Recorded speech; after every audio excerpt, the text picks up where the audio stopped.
नमस्कार साथियों, उज्जवल लक्ष्य यूट्यूब चैनल पर आप सबका हार्दिक अभिनंदन है।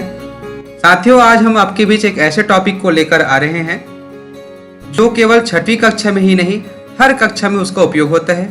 यहाँ तक कि विभिन्न प्रकार के कंपटीशन एग्जाम, बैंक एग्जाम और भर्ती परीक्षा में भी इस टॉपिक के अंतर्गत के प्रश्न आते हैं। तो वह टॉपिक है पूर्णांक संख्या, जिसके अंतर्गत आज हम जानेंगे कि ऋणात्मक संख्याओं की जरूरत क्यों पड़ी और दैनिक जीवन पे कहाँ कहाँ ऋणात्मक संख्याओं का प्रयोग होता है और ऋण 5 और ऋण 6 इसमें जोड़ने की प्रक्रिया क्यों होती है। यह बहुत महत्वपूर्ण टॉपिक है।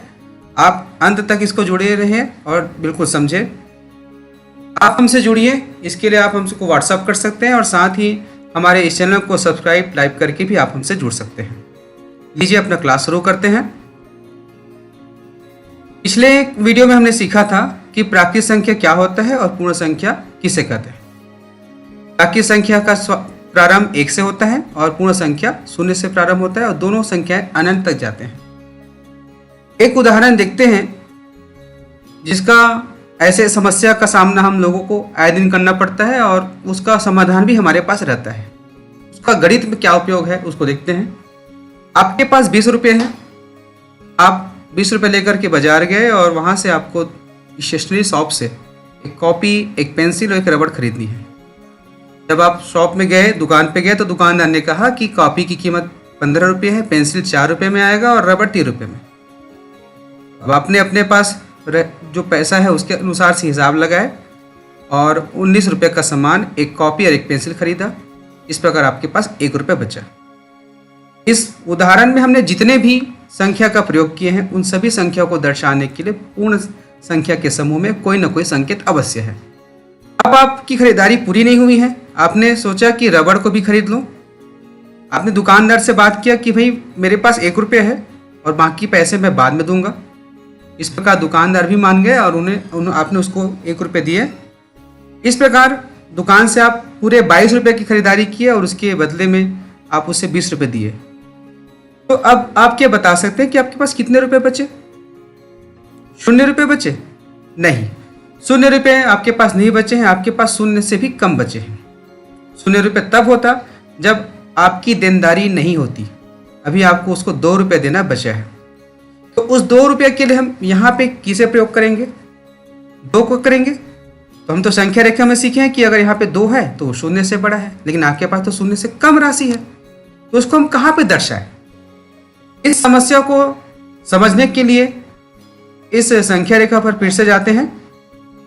संख्या रेखा में हमने सीखा था कि संख्याएं जो है दाएं से जब बाएं की ओर जाते हैं तो उसका मान कम होते जाता है। जैसे 11 से छोटा हुआ 10, 10 से छोटा 9, 9 से 8, इस प्रकार से छोटा होते होते 0 तक जाता है। हमको तो 0 से और कम चाहिए। पिछले वीडियो हमने कहा था कि ये एरो का निशान अनंत तक जाता है, लेकिन इस एरो के निशान के बारे में हम बाद में बात करेंगे। अब वो बाद में बात करने का मौका अभी आया है।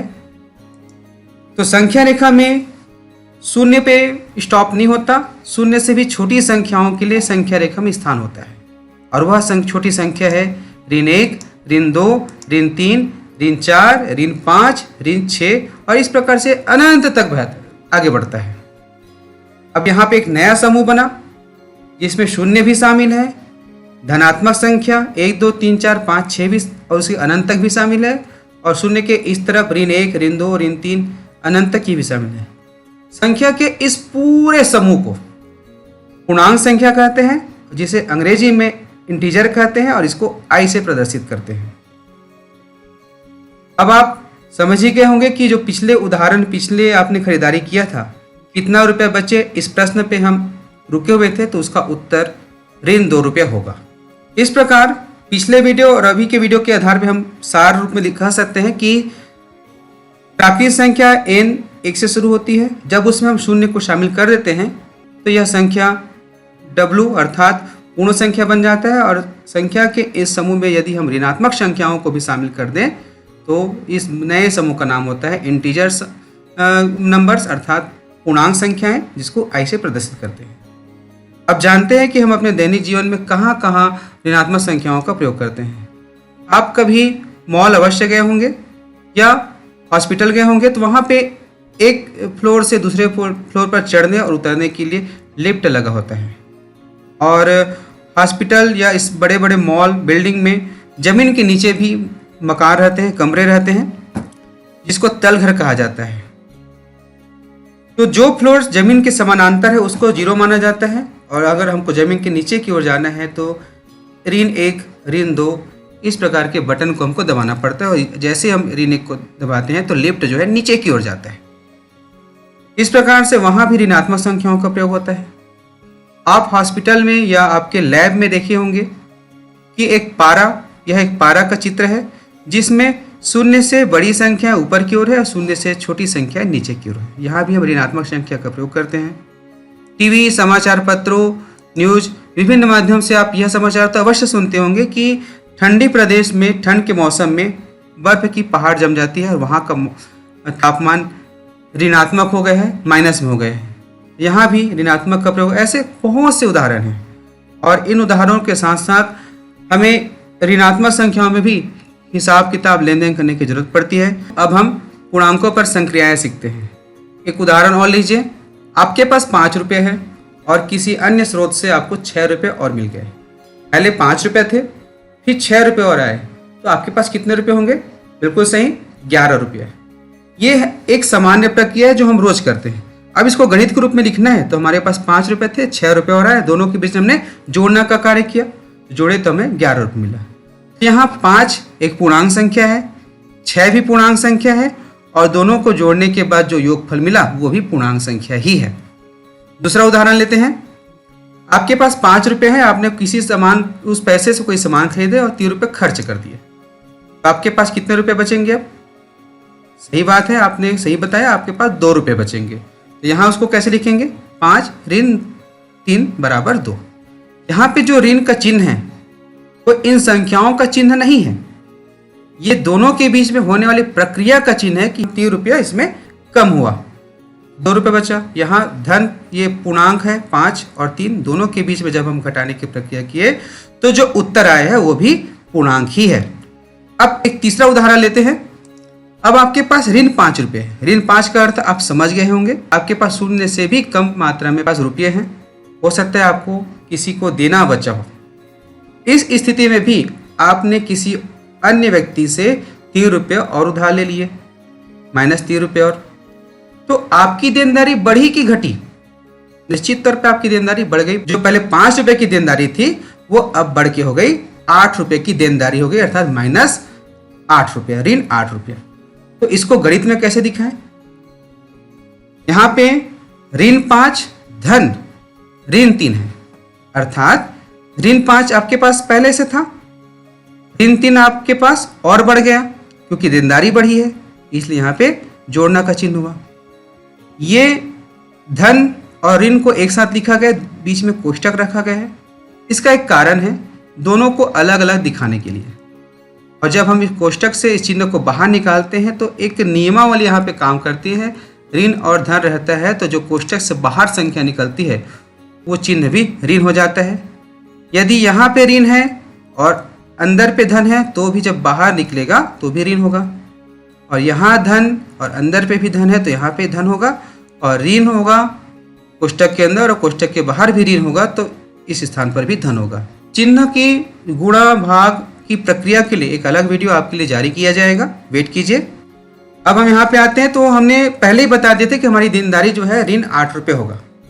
तो हम टॉपिक में आ गए जहाँ पे कहा गया था कि ऋण 5 और ऋण 6 को क्यों जोड़ा जाता है। आप यहाँ समझिए, ऋण 5 और ऋण 3 को यहाँ पे जोड़ा गया है। क्यों जोड़ा गया है? क्योंकि आपके पास ऋण 5 की पहले देनदारी थी, ऋण 3 की देनदारी और बढ़ गई तो आपके पास देनदारी हो गई ऋण 8 रुपया। तो जोड़ने की इस प्रक्रिया में हम जिस चिन्ह के साथ जोड़े हैं, यहाँ ऋण के साथ जोड़े हैं, ऋण हुआ है, यहाँ भी ऋण है, तो उत्तर भी ऋण में ही आएगा। अब अगला उदाहरण देखते हैं, जहाँ आपके पास ऋण 5 रुपये है और धन 8 रुपये मिले। तो जब आपके पास 8 रुपये आ जाएंगे तो आप पहला काम क्या करेंगे? जिसका 5 रुपये लग रहे हैं, जिसकी देनदारी बची उसको वापस करेंगे। तो आपके पास कितना बचेगा? 3 रुपये बचेगा। या ध्यान दीजिएगा, 3 रुपये बचेगा। इसको कैसे लिखेंगे? आपके पास ऋण 5 था और 8 रुपये और आ गए तो हम यहाँ पे जोड़ेंगे। जो पीला रंग में जो निशान लगा है, चिन्ह है, वो जोड़ने का ये प्रक्रिया को बता रहा है। तो ऋण 5 धन धन 8। जब कोष्टक ओपन करेंगे तो ऋण 5 धन 8, इस प्रकार से 3 प्राप्त हुआ। तो यहाँ पे तो धन है, लेकिन यहाँ पे 3 क्यों हुआ? देखिए इसको, आपके पास था ऋण 5, यानी आपकी देनदारी ऋण 5 रुपये की थी, आपको 8 रुपये और मिले, यानी इस पैसे से आप 5 रुपये को वापस किए तो कितना बचा? 3 रुपया। ये एक इसका डिस्क्रिप्शन है, इसका अर्थ है। लेकिन हम गणित में क्या बताते हैं कि दोनों चिन्ह अगर अलग अलग है तो यहाँ पे घटाने की प्रक्रिया होती है, और जो बड़ा अंक है चिन्ह को छोड़कर, जैसे यहाँ पे चिन्ह को छोड़ दिया जाए तो 8 बड़ा है 5 से, तो उसमें से घटाएंगे तो 3 मिलेगा, और जो बड़ी संख्या है उसी का चिन्ह उत्तर में रहता है। यहाँ बड़ी संख्या धन 8 है तो 8 का चिन्ह धन है, यहाँ उत्तर भी धन होगा। इसी प्रकार एक अन्य उदाहरण लेते हैं, जहां आपके पास ऋण 10 रुपये है और 8 रुपये आपको मिले। इसका अर्थ आप तो समझ गए होंगे कि आपके पास किसी को 10 रुपये देना शेष है। अब आपके पास 8 रुपये आए तो आपने 8 रुपये उसको दे दिए। अब कितना बचेगा आपके पास? 2 रुपये की देनदारी और बचेगी, अर्थात ऋण 2 रुपये बचेगी। इसके लिए वही प्रक्रिया करेंगे, जोड़ेंगे, कोष्टक को ओपन करेंगे तो ऋण 10 धन 8। यहाँ गणितीय रूप में देखा जाए तो यह धन है और यह ऋण है, तो यहाँ पे घटाने की प्रक्रिया होगी।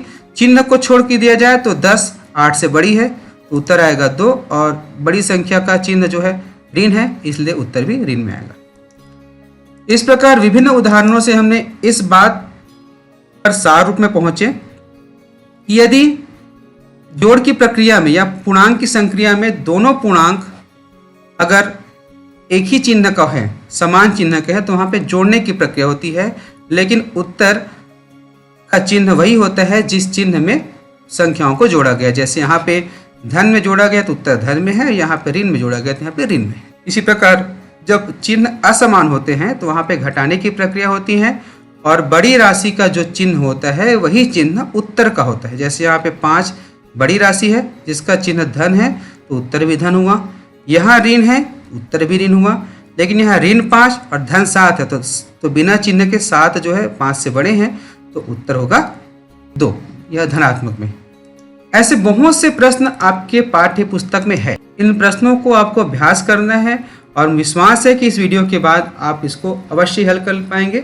और बहुत से प्रश्न हमारे ऑनलाइन प्रश्न पेपर में भी है, जिसे आप इस वीडियो के नीचे जा करके लिंक में टच करने से पहुंच सकते हैं। आपको हमारा वीडियो कैसा लगा, इस पर अपनी राय अवश्य दें। आप किस प्रकार और हमारे वीडियो में सुधार चाहते हैं ये भी राय दें, और किस टॉपिक का वीडियो आप चाहते हैं इस पर भी अपनी राय दें। हमारे चैनल को सब्सक्राइब करें, लाइक करें और बेल आइकन को अवश्य दबाएं तथा अपने दोस्तों से शेयर करें। और अगले वीडियो में हम आपसे पुनः मिलेंगे। धन्यवाद।